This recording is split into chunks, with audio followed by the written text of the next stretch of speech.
20/5/24 திங்கள். தூய கன்னி மரியா திரு அவையின் அன்னை. நினைவு. தொடக்க நூலிலிருந்து வாசகம். அதிகாரம் 3, இறை வசனங்கள் 9 முதல் 15, 20. ஆண்டவராகிய கடவுள் மனிதனை கூப்பிட்டு, நீ எங்கே இருக்கிறாய் என்று கேட்டார். உம் குரல் ஒலியை நான் தோட்டத்தில் கேட்டேன். ஆனால் எனக்கு அச்சமாக இருந்தது, ஏனெனில் நான் ஆடையின்றி இருந்தேன். எனவே நான் ஒளிந்து கொண்டேன் என்றான் மனிதன். நீ ஆடையின்றி இருக்கிறாய் என்று உனக்கு சொன்னது யார்? நீ உண்ணக்கூடாது என்று நான் விலக்கிய மரத்திலிருந்து நீ உண்டாயோ என்று கேட்டார். அப்பொழுது அவன், என்னுடன் இருக்கும்படி நீர் தந்த அந்த பெண் மரத்தின் கனியை எனக்கு கொடுத்தால் நானும் உண்டேன் என்றான்.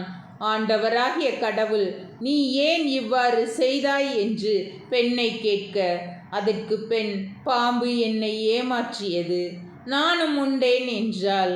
ஆண்டவராகிய கடவுள் பாம்பிடம், நீ இவ்வாறு செய்ததால் கால்நடைகள், காட்டு விலங்குகள் அனைத்திலும் சபிக்கப்பட்டிருப்பாய்.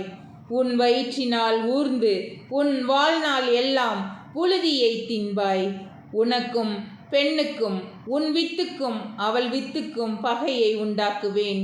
அவள் வித்து உன் தலையை காயப்படுத்தும், நீ அதன் குதிங்காலை காயப்படுத்துவாய் என்றார்.